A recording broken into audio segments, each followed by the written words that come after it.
할렐루야. 1월 18일 토요일 날마다 주께로 큐티 가이드 시작하겠습니다. 오늘 본문은 시편 3장 1절에서 8절입니다.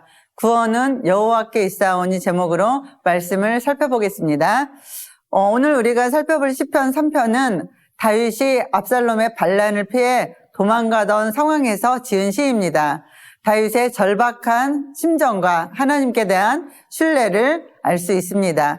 내용 관찰 1번입니다. 다윗이 하나님께 호소하는 말은 무엇입니까? 여호와여, 나의 대적이 어찌 그리 많은지요. 일어나 나를 치는 자가 많으니이다. 많은 사람이 나를 대적하여 말하기를 그는 하나님께 구원을 받지 못한다 하나이다. 셀라. 다윗은 자신을 둘러싼 대적의 수가 많음을 하나님께 호소하고 있습니다.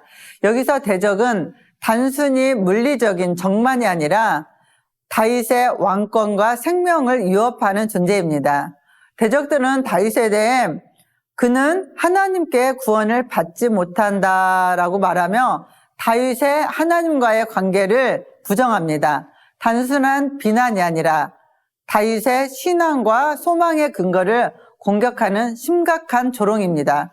당시의 상황에서 하나님께 버림받았다는 평가는 다윗의 정체성과 사명을 전면적으로 부정하는 것입니다.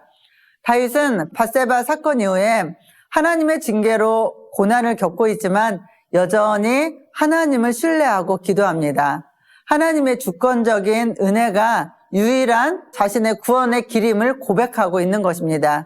흔히 사람들은 죄를 지었을 때 예배 자리에 나오기보다는 숨으려고 합니다. 혹시라도 자신의 죄를 사람들이 알까봐 전전긍긍하며 예배에 나오지 않고 하나님을 피해 도망다닙니다. 그러나 오늘 다윗의 모습을 통해 은혜가 죄보다 크다는 것을 깨달아야 합니다. 내용 관찰 2번입니다. 다윗이 고백하는 하나님은 어떤 분이십니까? 여호와여, 주는 나의 방패시요 나의 영광이시요 나의 머리를 드시는 자이시니이다. 내가 나의 목소리로 여호와께 부르짖으니 그의 성산에서 응답하시는도다. 셀라. 다윗이 자신의 상황 속에서 하나님을 방패로 묘사하며 하나님께서 자신을 대적의 공격으로부터 보호하시는 분임을 고백하고 있습니다. 방패가 적의 화살을 막아주는 것처럼 자신을 보호해 달라는 것입니다. 머리를 드시는 자라는 표현은 하나님께서 다윗의 굴욕과 슬픔이 변하여 회복과 영광으로 올리실 것을 의미합니다. 고난과 낮아짐 속에서 회복과 승리를 얻는 하나님의 섭리와 구원이 있다는 것입니다.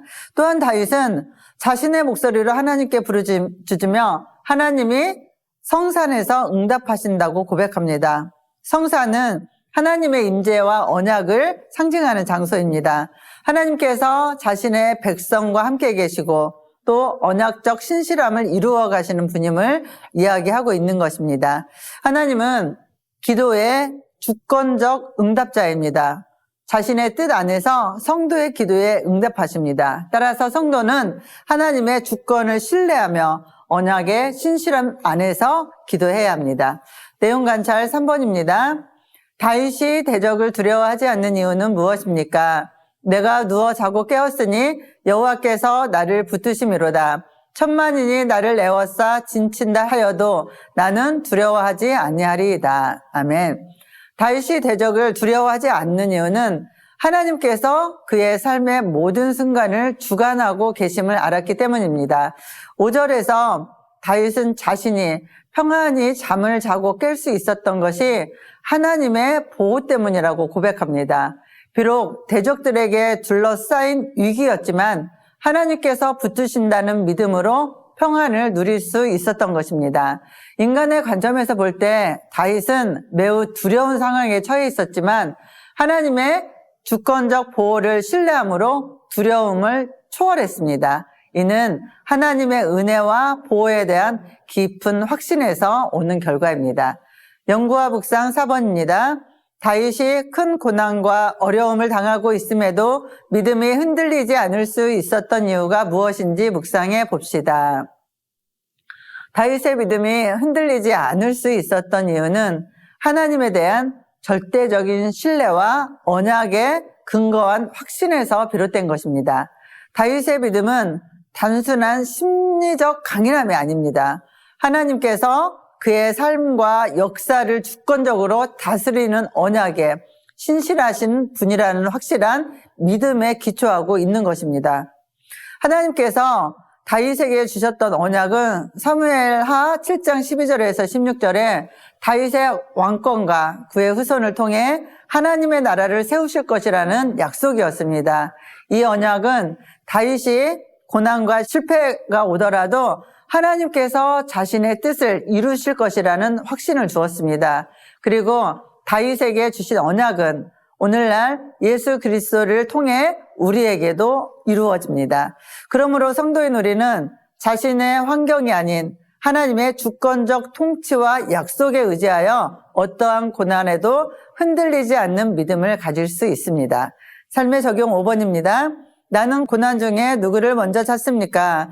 하나님을 온전히 의지함으로 고난을 이겨내기 위해 지금 내가 결단할 것은 무엇입니까? 사랑하는 성도 여러분, 고난은 하나님께 더 가까이 나아갈 기회이고 신앙이 성숙해지는 통로입니다. 다윗은 인생에 많은 고난을 당한 사람입니다. 고난이 올 때마다 그는 인간적인 도움이나 자신의 능력을 의지하지 않고 먼저 하나님께 나아갔습니다. 하나님이 최우선이었던 거죠. 우리는 어떻습니까?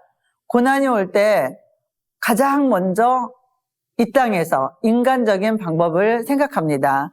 친구나 가족에게 도움을 요청하거나 스스로 문제를 해결하라고 애쓰다가 맨 나중에 하나님을 찾는 경우가 있습니다.